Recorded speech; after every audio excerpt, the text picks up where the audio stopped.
Hello and welcome. It is 6 o'clock. It is Tuesday night and it is the 6 o'clock club. Hi, hopefully you can see me and hear me. I'm Andy from Twisted Narrative, and below me there, please introduce yourself, sir. Not that you need to. Everybody should know you by now. Hello, everybody. Kristian here from this small box. This is where I live now. He doesn't let me out very often, so send food. Never let him out the box. Hello and welcome. We did a pre-record yesterday because of a schedule clash of everything that's going on with Twisted Narratives this week, plus a recap of the weekend. If you want to know about all of that, go check that video out instead. It wasn't live, unfortunately, but hopefully all the information came across okay.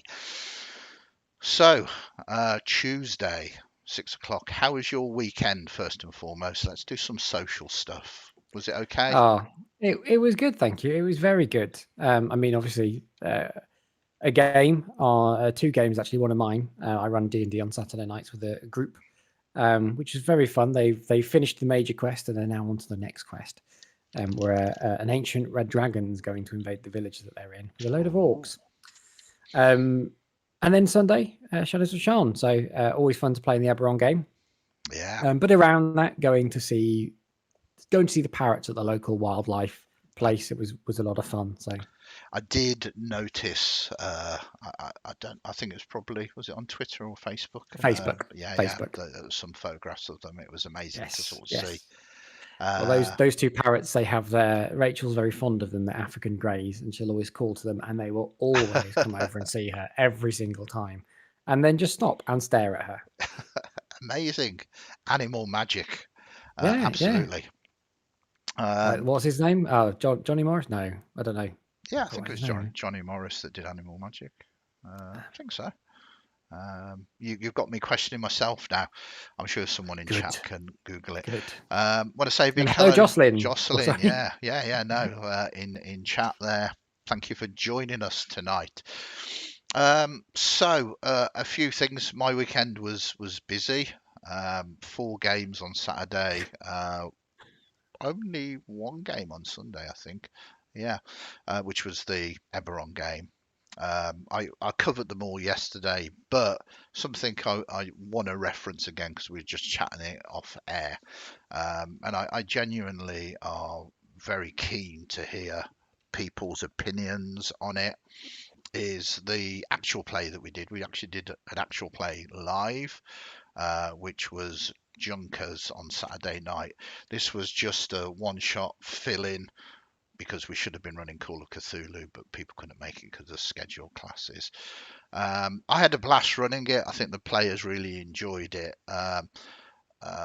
But I'm interested to hear your opinion of it because I suffer. I've watched it. Yeah, you actually watched it, of imposter syndrome, and also, I think we're putting a lot of stuff out, and I don't know whether it's what people want to see or whether I want to see something different.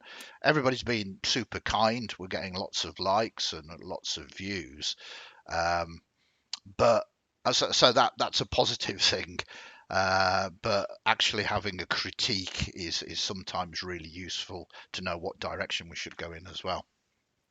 So I gave you some nice comments off air. Yeah. So I'm gonna have to say the horrible things now. No. No, I'll reiterate so people can hear what I said off air. Is I really enjoyed it. I am not I know that the Shadow Dark system is not for me. Absolutely not for me. I don't think I would enjoy playing it. But I do enjoy watching people play it. And I really, the first thing I really liked was the sci-fi aesthetic. I love it.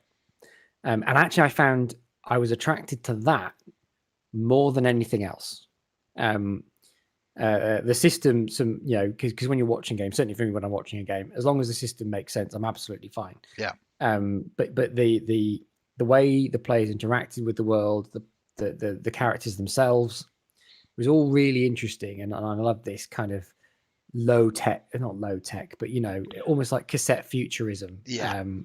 In space, I could picture these horrible junkers and the really, as I said, low tech sort of solutions in their spaceships. It was all very alien Yeah. in my head, but a bit drabber. But people reference Red Dwarf, and you Yeah, know, yeah. I did kind of think in that Red Dwarf aesthetic as well. And as I said, these giant ships that they're trying to salvage from. I really love the concept and want to know more about the world. I want to know more about the companies Yeah. that are operating in this world. I want lore, Andy. I want you to give me buckets of lore on this world, Oh, wow. and that's what I like. The downsides, probably just Malcolm's camera kept freezing. Yeah. Technical problems. Malcolm is doing a sort of pre-record tomorrow with us for the Shadow Dark Tales from the Smoke, and he's already mentioned that he's going to try and use his PC rather than his laptop. So, Oh yeah. Oh, never stream on wireless ever. yeah, Ever. but it was fairly apparent. But we're trying to improve the tech all of the Yeah. time.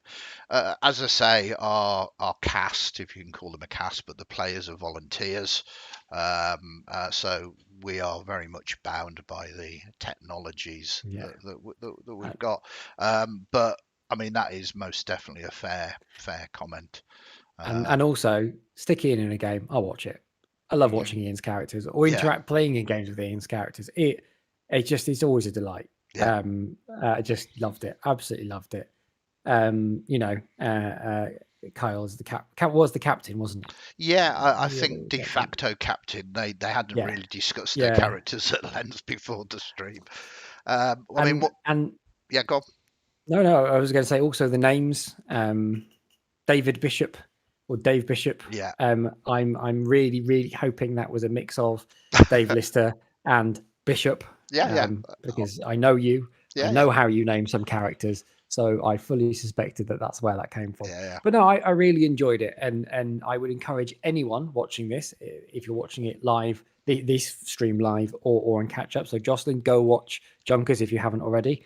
And anyone else, go watch Junkers. And if you like it, please drop a like on it, and please leave comments, because it does help promote these things for other people, because I really enjoy this and I'd like Andy to make more. So I wish for all of you to go and tell Andy to make more of this content, please. I mean, it is very much getting to a situation at the moment where we have to look at not just the views but the watch hours and the analytics, so we can choose sort of which ones are more popular, because we've only got a finite amount of time to produce these things, and I love all of them. There's no point trying to produce or run a game that you don't like, but it's very much a case of I don't want to use the Netflix example of, because they just cancel shows just seeming like two and done. This is really popular. Why have they cancelled it? You never know what their metrics are like. They will never publish their figures. Yeah, but we're certainly not a Netflix. We want to carry on making it, but I only have so much time to do stuff. So having genuinely critique and feedback and everything else is really, really sort of useful. But I had fun. I'll put the link down in the comment section of this again, so you can sort of check it out. I would very much like to do some more, but we need to see whether there is a demand for it. So that was the weekend just gone. Obviously, we did a pre-record yesterday with what's going on with Twisted Narrative. I didn't really mention the announcement that I made today about the Dragonlance campaign that I'm hoping to start soon. We'll come on to that in a minute, but first, yes, please do. We do that. Let's talk about tonight's game. Tonight is Vampire, Tuesday, and it is Vampire. I'm so excited for this. I am so excited for this. Just call this up, Vampire. We have got Andrew, Elsa, Rachel, and Kristian in this game. Vampire the Masquerade, Modern Knights. Well, what bit are you looking forward to uncovering tonight? It's not selfish. It's probably altruistic, because it's Elsa's character Dip. I want to know what's going, because we left that on kind of yeah. It's one of the best soap operas I've ever watched. It's like Sons of Anarchy, except I like it. Oh, you can't. I love Sons of I Anarchy. didn't. I don't get on with TV series. Yeah, That's just me. And I wish I did. I yeah, really wish I did, because there's a load of great content out there. And I watch one episode and go, I'll watch the rest of that, and I never yeah. do. But But no, it's this biker situation where Dip's character has this bar, or had the bar before she entered Torpor, and now Dip is going back to that bar and meeting the people again. And there's the old guy that used to be in a gang that's now seen Dip as never having changed since the 80s. And the guy's granddaughter and this other gang invading and all that stuff. It's like, oh, this is all really like on a knife edge. I like this. I don't, and it sometimes goes, Francois, what are you doing? Oh, no, go back to Dip, please. I'm gonna piss my go up a wall. I mean, it is one of the very wonderful things about Vampire the Masquerade, in the fact that it's mainly about the story, and because the coterie, even if you're a tight coterie of very like-minded individuals, the idea of these kindred, they all have their own stories to tell, and it very much is a storytelling game. You know, I think the GM is actually called the storyteller in Yes, it it. is. Yeah, Um, and there are sort of rules that you don't even need to roll dice if you don't want to in it, and because it's a storytelling game. Like most games, you can do your own things, um, but I think because of that, it is it's skewed towards role playing as opposed to thinking about battling or fighting yeah. or whatever. I like that. I like that. I don't mind a good combat every now and again. Yeah, And in the Shan game, I really enjoy good combat every now and again. But I'm always into role playing more for the role playing than the combat, and the interactions between characters and world. yeah, The storyteller unveiling this place. I'm a lore hound. I love lore. As I was saying about your world, I love it. I want to know more. I mm, want to uncover and unpick all these little bits and write them down and create a wiki and find out. But yeah, this is it's all so interesting to me. So I like that side. yeah, But I said I do enjoy a good combat from time to time. But when you might have my luck with dice, or certainly with real dice, I as I say, we played Blades in the Dark a couple of months back. Real dice, terrible dice. yeah, Use the online dice roller, everything was fine. yeah, yeah. So yeah. Oh, hello, Jack. Yeah. Welcome, Jack. Hiya, Jack. Thanks for jumping in. I know Jack is interested in hearing all about Dragonlance as well. Oh, Um, yes. You have to tell us. he sent me a message. Yeah, it's the Dice app, which I think is Nice.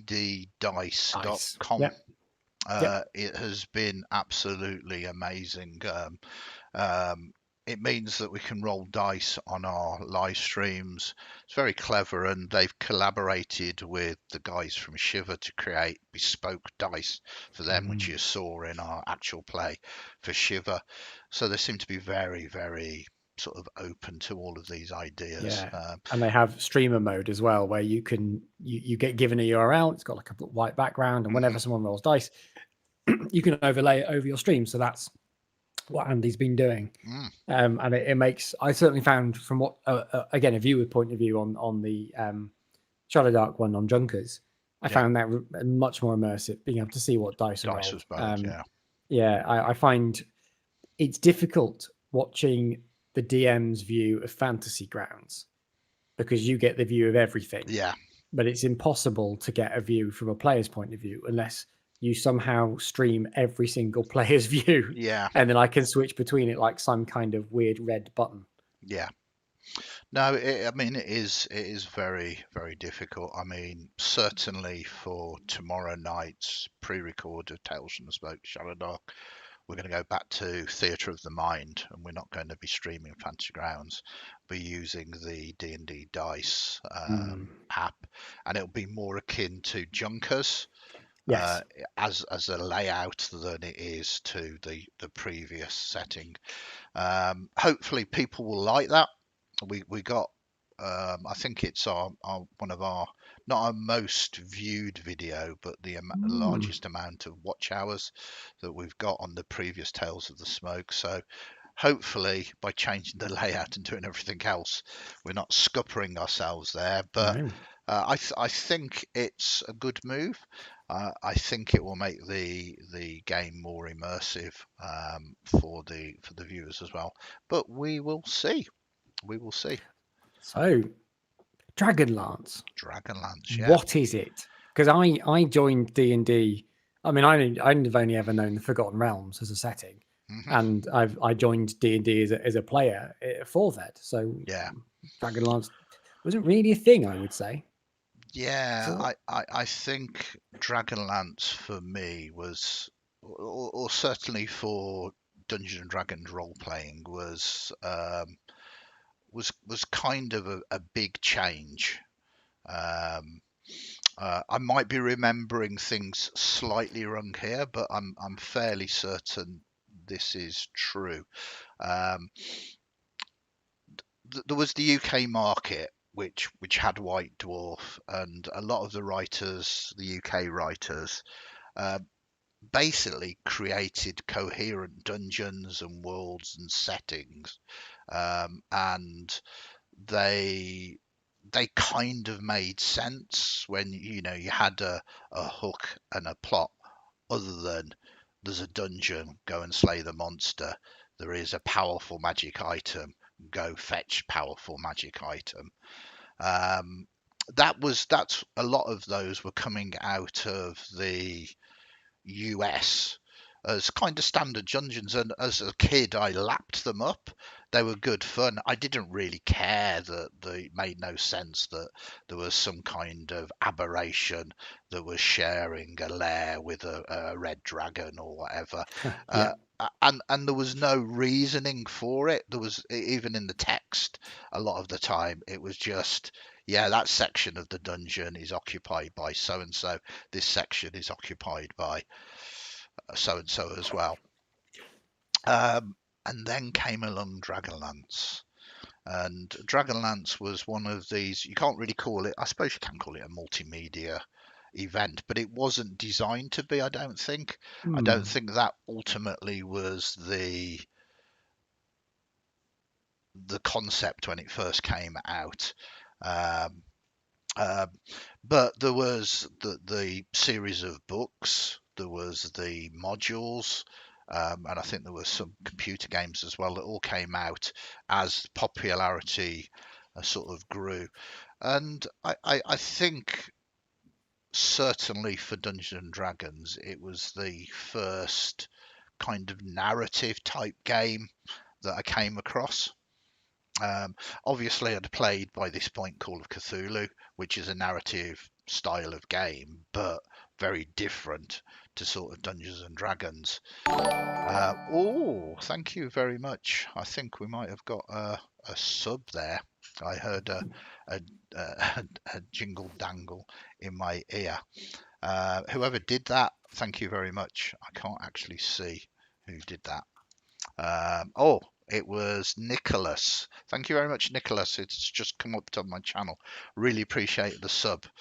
Um, you might be watching live, or you might have just done it off the back of one of the other videos, but we appreciate the subscription. So, so I've got a great love of Dragonlance for that reason. I mean, I know that you are not a Critical Role fan.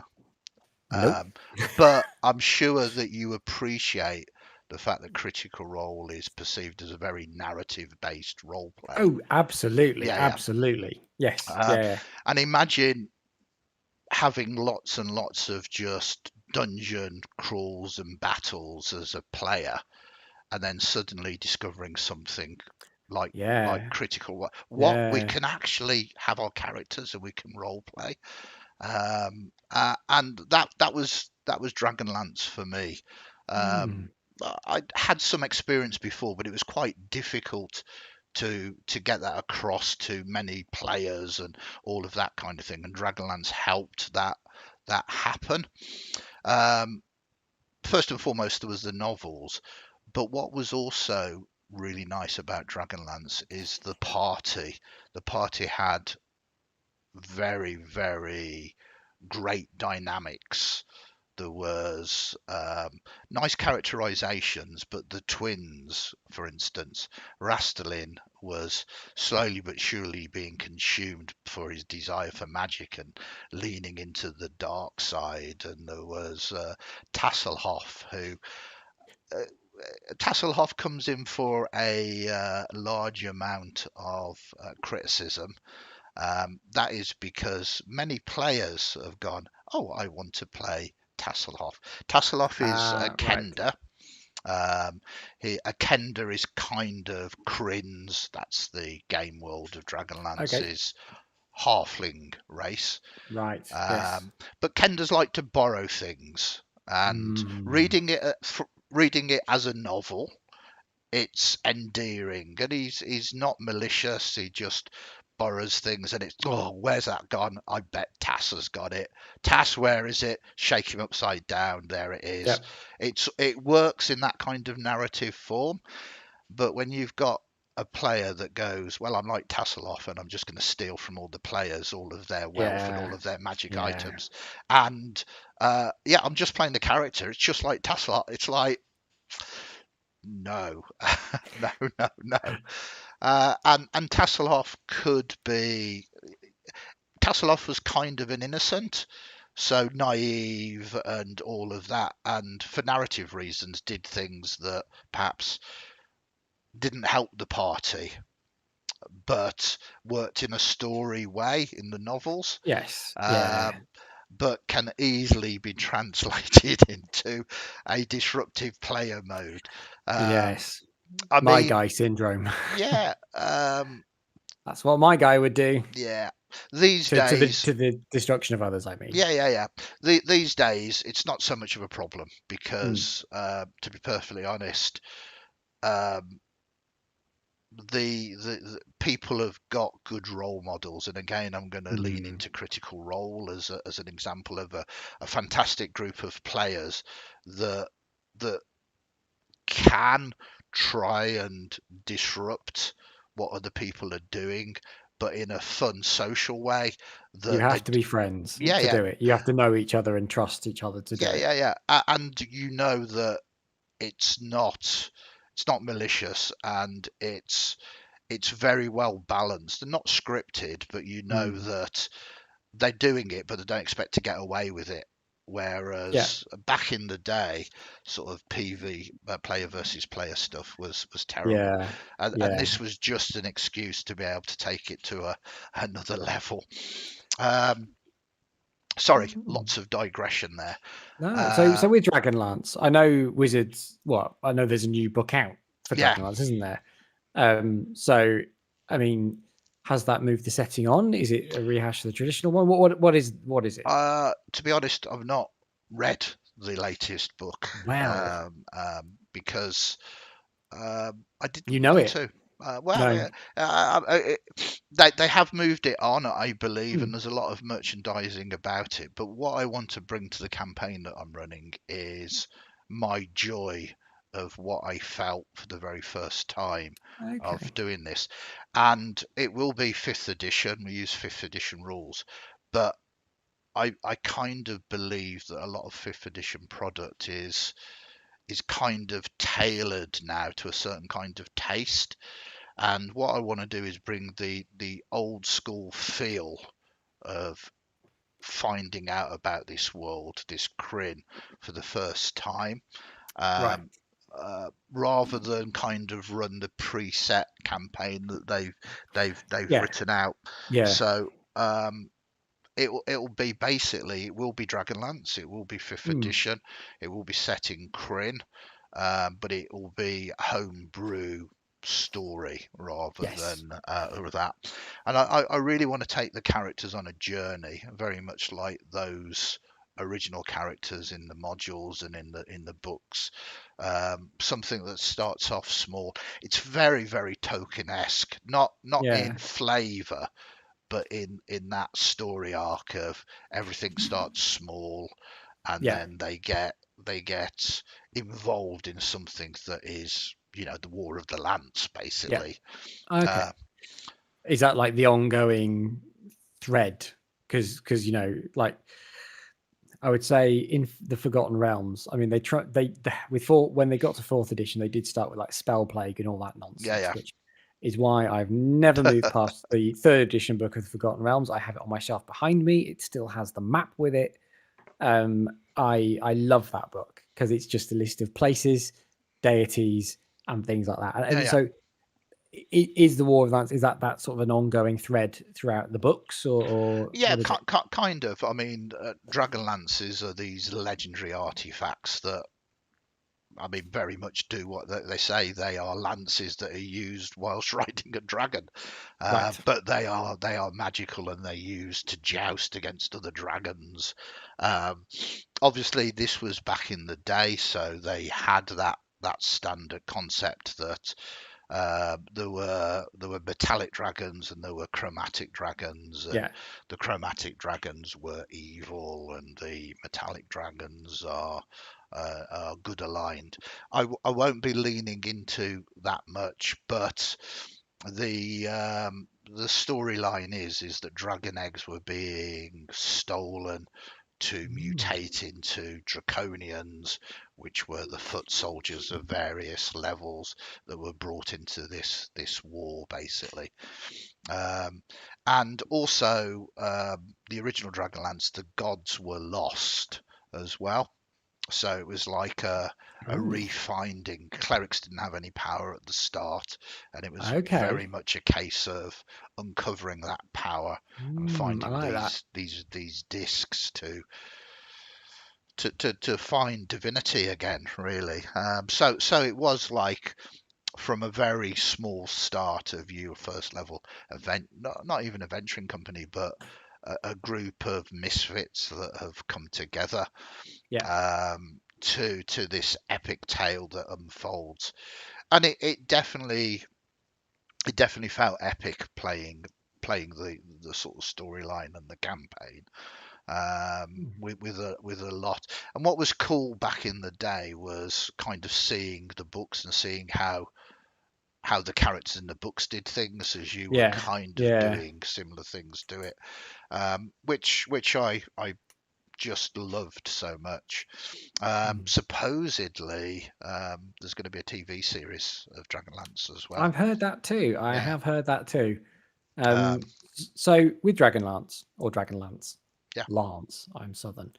Um, so with the Forgotten Realms, Hmm. you know, people do set adventures in other places, but pretty much you always end up on the Sword Coast. And at some point, if you run the Forgotten Realms, you are either going to run either Baldur's Gate, Waterdeep, Neverwinter, Icewind Dale. You're going to go to one of those places. Yeah. And for a lot of early DMs like myself, you are tempted to throw in some of the characters from the age. So, first question is, where is that place? Where is that place where you think this is to be Dragonlance, to really make sure you are quintessentially Dragonlance? What's that place you go to? What's that thing? What's that character? What's the thing you as Andy would put in there to make sure people know, yes, this is Dragonlance? Yeah, that's a great question, and quite simply, obviously, dragons and draconians as that. I mean, they are instrumental to it, and the political sort of ins and outs. But there's also the towers of sorcery. There are kind of three types of mage: the red, the black, and I think it's white. It might be grey. Um, and there's kind of indicating, again, it's been changed somewhat, but alignments of magical, rather the eclipses of the moons of Kryn. It's where the lunar magics have sort of come in. but I'm going to get the book. Don't get me wrong, because I kind of want to see what they've done for the rule set, and there might be some character options or ancestries or species, whatever 5e wizards are calling them these days, that some of the players might want to play. So absolutely, um, but it's most definitely going to be Dragonlance. I don't really want to give huge amounts of spoilers, but what I've got in No, mind no. is all of those iconic things. It needs dragons, it needs Dragonlances, it needs this war to be happening. Either the war hasn't happened yet or it's about to, that kind of thing, really. Um, so there will be that iconic feel, but what I really want to tell here, regardless of it being Dragonlance, is that story of starting from very small beginnings Yeah. and being put into a situation, or doing that epic quest line, um, rather than it being a disjointed set of one shots. I kind of want this to be an epic tale that unfolds with the players and their characters right at the heart of it all.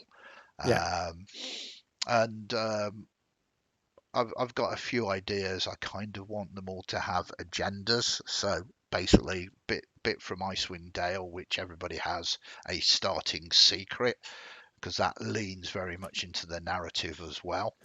Which Uh, Icewind Dale? Sorry, Sorry, fifth edition, the Rime with the Frost Rime of Maiden? the No. Frost Maiden. Okay. Yeah, Right. um, I haven't read many of the yeah, adventures yeah. It's because very, very good. I don't. But they've got some most excellent sort of little ideas in there Mm. as well, that everybody starts off with You would, wouldn't you? a backstory background. Yeah, I especially for Icewind Dale. I mean, I guess this is probably leading to my next question, which is I loved the very first time I got to run. I got my players into Icewind Dale. I loved it Yeah. because I'd always wanted to do a bit of a campaign in Icewind Dale, and I guess this might not be something for Dragonlance, or whether or not you'd want to reveal it now. But is there somewhere you think, oh, I'd really like it? For me as a DM, I'd really like it if they got here and did this in the future, or Um, just a place. there are. I can't really say without giving Oh, spoilers okay. out. No, that's fine. That's Um, fine. That's uh, understandable. uh, Ansalon, which is the continent. Kryn is the game world. Um, is quite a varied place. There are Mm. some. Again, it was kind of one of the first sort of settings that, for instance, introduced like Minotaurs, but as a race, as Yeah. an ancestry, and yeah, there's a kind of a race of Minotaurs which are very, very cool, and there's a lot to be done with it. It's going to be a pleasure if we can get enough players for it. Most definitely, sort of want to run it. So I guess that opens the question to so when are you running it? How many Well, slots are there? yeah, yeah. I'm kind of looking doing this Sunday night. It's going to be the 7 to 10 slot.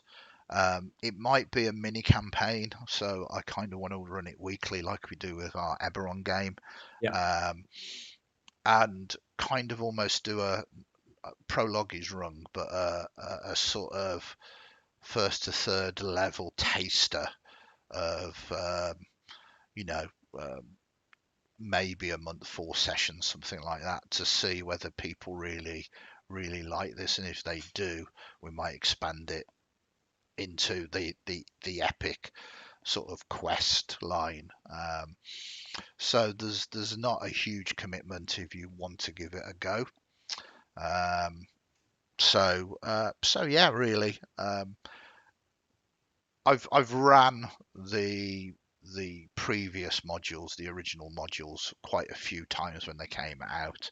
Um, so I can still remember the fun that we had when we ran them. So I'm very much looking forward to this. And if you like, and I know I keep harking back to Critical Role, but a Critical Role style experience, if you like the game books that have been produced, Call of the Netherdeep, and the sort of Tal'Dori book. If you like my critical role games and the way that characters interact, this is really going to be pushing in that direction with a completely different flavour. I mean, if you look at the imagery here now, It's this high is fantasy, isn't it? It's yeah, really traditional. Well, I wouldn't say it's Tolkien-esque. I mean, the because I've got YouTube up on that screen. It's almost kind of, if you were to stick dragons and elves and things into almost like a Robert Howard yeah, style kind of world. At least that's what the image is kind of conjuring up for me whenever I've yeah, seen the images on books in bookshops and stuff. yeah. It is high fantasy. I mean, Mm. it was Dungeons and Dragons. That there are dragons. There are Yeah, battling on the back of dragons with lances. It is about the return of the gods, and it has got towers of high sorcery. It's not Tolkien-esque in terms of flavour. It's Tolkien-esque in terms of that journey, that starting off of, a hobbit that has got this item, and suddenly they need to go to this very dangerous place to do this mm. thing. Otherwise, really bad things are going to happen, and it's that scale of an epic story unfolding. And as you can tell, sort of the the character with the bow at the front, Tanis, he's a half elf, I believe, but he's got that kind of Strider-esque kind of sort of attitude. It's got a great flavour to it.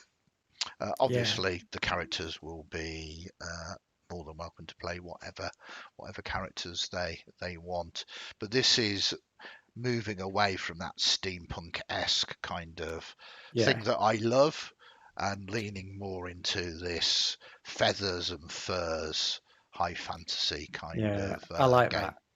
I like a fantasy world that kind of that works, but it's almost like, and I always think of this as like the Forgotten Realms as well, where the elves left, but then the elves came back. But I like to think, if you're an elf living in Waterdeep and you leave, well, you're like, oh, I can't leave, I've got a mortgage, and that's certainly the way I flavour my version of Forgotten Realms. But I like that, where it's a world where there's a lot more crossover of people. It's not Tolkien-esque in that Yeah, there's the elves that live in the forest and the humans live here and things. There are places where people intermingle, and these metropolises where everything comes together. And then there's communities of individual, ancestries and whatever. But I like a really varied setting like that, and I like it to feel like it yeah, works. And yeah, I hope that's what comes out of Dragonlance. yeah, I yeah. mean, Absolutely, and I shall leave this Lord Soth, who's an iconic character from Dragonlance that supposedly isn't there anymore. Oh, he's going to be there in my game, so I'm very much looking forward to resurrecting him. very good, He's very good. there is a piece of artwork. I haven't got it here, but I mean this is a lot of artwork from the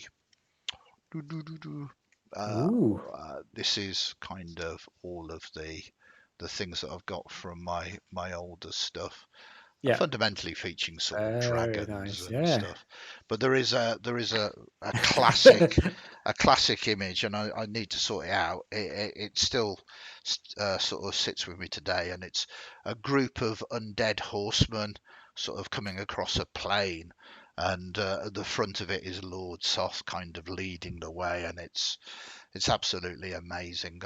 I'll need to sort it out and credit the artist because it's very much kind of inspired me um, to love all of this kind of sort of fancy and setting.